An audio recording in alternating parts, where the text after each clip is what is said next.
एखादी गोष्ट ठरवून जर आपण हॉटेलसारखी घरी केली तर मंडळींना विचारलं, घरातल्या मंडळींना कशी झाली, हॉटेलसारखी झाली आहे का, तर काही काहीला हो उत्तर येतं. काही काहीला त्यांच्या चेहऱ्यावर आपल्याला कळतं की अगदी बरोबर हॉटेलसारखी झाली असं काही त्यांना वाटत नाही. कारण काय असतं, कुठलीही चव असू दे, मग ती घरची असो, आईची असो, आजीच्या हातची असो, हॉटेलमध्ये असो किंवा ढाब्यावरची असो, ज्यावेळेला आपण ती डिश त्या ढाब्यावर म्हणा, हॉटेलमध्ये किंवा घरी पहिल्यांदा खातो ना, ती चव आपल्या मनामध्ये बसलेली असते. आणि त्या चवीप्रमाणे आपण इतर ज्यावेळेला आपण तसाच पदार्थ खातो किंवा तोच पदार्थ खातो, ते नकळत आपण त्याची तुलना करतो. तसंच अगदी हॉटेलच्या रेसिपींचं आहे. आपण हॉटेलमध्ये ज्यावेळेला मलाई मेथी मटर खातो किंवा पनीर बटर मसाला खातो किंवा आणखीन चायनीज पदार्थ खातो, त्यावेळेला आपल्या लक्षात असं येतं की अरे हां, ह्या रेसिपीची हीच चव असली पाहिजे. आणि त्याप्रमाणे आपण ती चव घरी करायला जातो आणि तशी चव आपल्याला जमतेसुद्धा बरं का. परंतु हॉटेलमधल्या चवीमध्ये आणि आपल्या चवीमध्ये किंवा ढाब्यामधल्या चवीमध्ये किंवा अगदी गाड्यावर जे आपण पदार्थ खातो त्या चवींमध्ये प्रत्येकात अगदी 19-20चा फरक असतो. तो आपल्याला ओळखता आला पाहिजे. आपण पहिल्यांदा हॉटेल इंडस्ट्रीमध्ये घेऊयात. हॉटेल इंडस्ट्रीमधले किंवा हॉटेलमध्ये आपण जेवायला जातो त्याच्यातही 2-3 प्रकार आहे. एक सर्वसाधारण हॉटेल, एक मध्यम हॉटेल आणि 5 स्टार हॉटेल. आता तिन्ही प्रकार जरी या हॉटेल्समध्ये असले तरीसुद्धा त्याच्यामध्ये चवीमध्ये फरक असतो.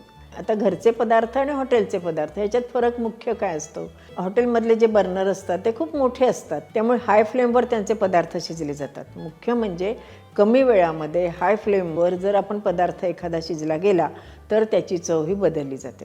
तसेच त्यांच्या ज्या ग्रेव्हीज असतात, म्हणजे एक brown gravy, white gravy, green gravy किंवा टमॅटोची ग्रेव्ही, माखनी ग्रेव्ही, अशा 4-5 ग्रेव्ही त्यांच्या तयार असतात.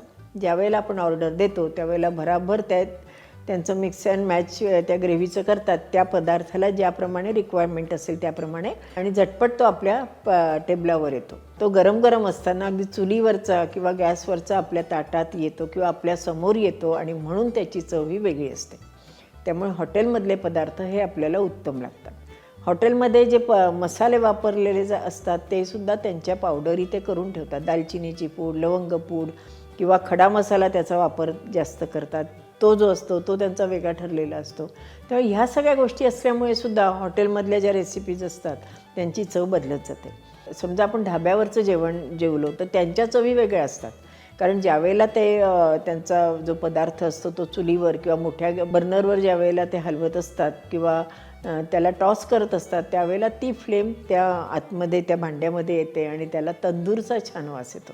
त्यामुळे आपल्याला वाटतं काय सुंदर पदार्थ झाला, कारण तो पदार्थ आपल्यासमोर आल्या आपल्या लक्षात येतं की अरे हा पदार्थ चवीनेच नक्कीच चांगला असला पाहिजे. त्याप्रमाणे बहुतेक ढाब्यावर तुम्ही जर गेलात तर तिथे बहुतेक म्हणते मी, बऱ्याच ढाब्यांवर तेलाचं प्रमाण जास्त असतं.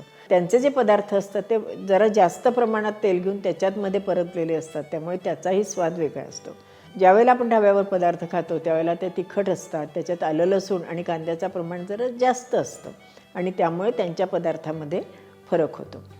त्यांचे जे मसाले असतात ते जरी अगदी रेग्युलर असेल तरी ते बहुतेक ताजे मसाले कुटून घालतात. स्ट्रॉंग मसाले त्याच्यात वापरले जातात, त्यामुळे त्यांचा जो स्वाद असतो किंवा त्या पदार्थांचा स्वाद असतो तो वेगळा असण्याची शक्यता असते. आता हेच पदार्थ जर आपण घरी करायचे म्हटले तर काय होतं की आपला गॅस एक तर लहान असतो, तेलही आपण कमी वापरतो, ती चव मात्र आपल्या जिभेवर रेंगाळत असते आणि त्या पद्धतीने आपण पदार्थ करत असतो.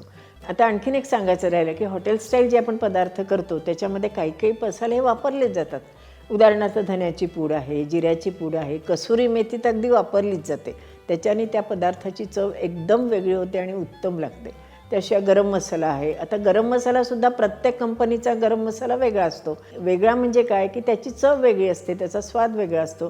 त्यामुळे प्रत्येक हॉटेलमध्ये प्रत्येक शेफचा जो मसाला असतो तो त्याच्या आवडीप्रमाणे किंवा त्याला जो योग्य वाटतो तो करत असतो. त्यामुळे आपण नेहमी म्हणतो की यांचाही पालक पनीरच आहे, त्याही हॉटेलमध्ये मी पालक पनीरच खाल्लं होतं, पण तरीसुद्धा प्रत्येकाची चव वेगळी आहे. कारण हे चव आणणे हे प्रत्येक शेफवर अवलंबून असतो. एखादा इन्ग्रेडियंट जरी कमी जास्त त्यांनी त्याच्यामध्ये घातला तरीसुद्धा त्यांच्या पदार्थाची चव बदलली जाते. आपण ज्या वेळेला घरामध्ये स्वयंपाक करतो त्यावेळेला आपल्याकडे ठराविक पदार्थ असतात आणि त्याप्रमाणे आपण तो पदार्थ करतो. आता घट्ट ग्रेव्ही करायची असेल तर हॉटेलमध्ये काजूचा म्हणजे काजू तुकड्यांचा किंवा काजू कणीचा वापर केला जातो किंवा मगजबीचा वापर केला जातो, त्यामुळे त्या पदार्थाची चव वेगळी होते. आता आपल्या घरामध्ये दरवेळेला काजू एवढे असतीलच घालायला असं नाही. आणि त्यातनं काजू घालून पदार्थ करायचा म्हणजे आपला जीव थोडासा धाकधूक करतो, म्हणजे माझा तरी बऱ्याच वेळेला होतो बरं का. मग अशा वेळेला आपण काय करायचं, समजा जर आपल्याकडे काजू नसतील तर अशा वेळेला त्या ग्रेव्हीमध्ये कांदा टमॅटोबरोबर आपण एक साधारण लिंबा एवढा पनीरचा तुकडा त्याच्यामध्ये घालायचा आणि नंतर त्याची पाणी घालून किंवा दूध घालून जर पेस्ट केली तर त्याला अगदी हॉटेलच्या ग्रेव्हीसारखी चव येते. त्याचप्रमाणे हॉटेलमध्ये टमॅटो वापरले जातात, पालक वापरला जातो, मेथी वापरली जाते. तर पालक म्हणा, टमॅटो म्हणा, हे ब्लांच करून ते वापरतात.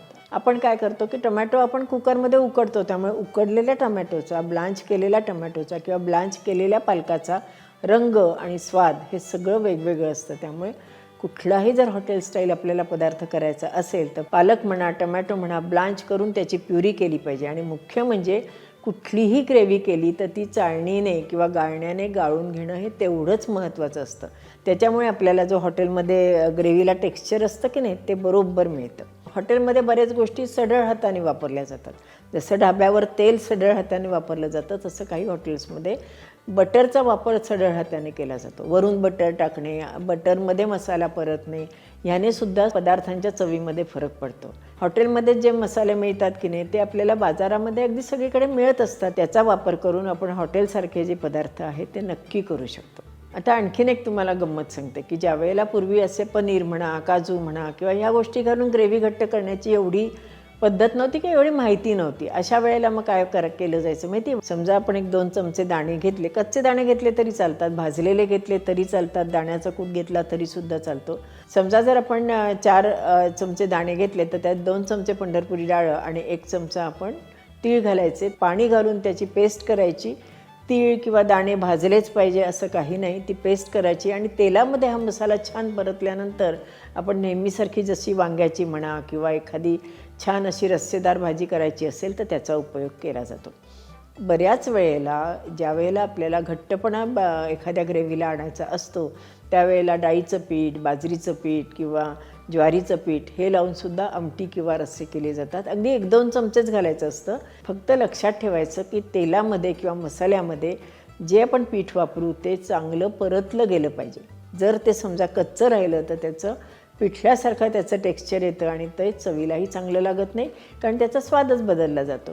अशा तऱ्हेने साधारण ढोबळमानाने आपण जर बघितलं तर डाबा म्हणा, घरचे पदार्थ म्हणा किंवा हॉटेलमधले पदार्थ किंवा 5 स्टार हॉटेलमधले पदार्थ, या हॉटेलच्या प्रत्येक रेसिपीमध्ये थोडाफार फरक असतो.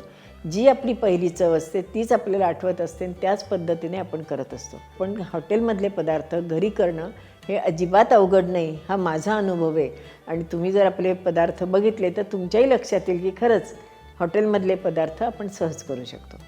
अशाच छान छान माहितीपूर्ण व्हिडिओज बघण्याकरता अनुराधा चॅनलला लाईक करा, शेअर करा आणि सबस्क्राईब करा. आणि हो, बेल आयकॉन दाबायला विसरू नका. धन्यवाद.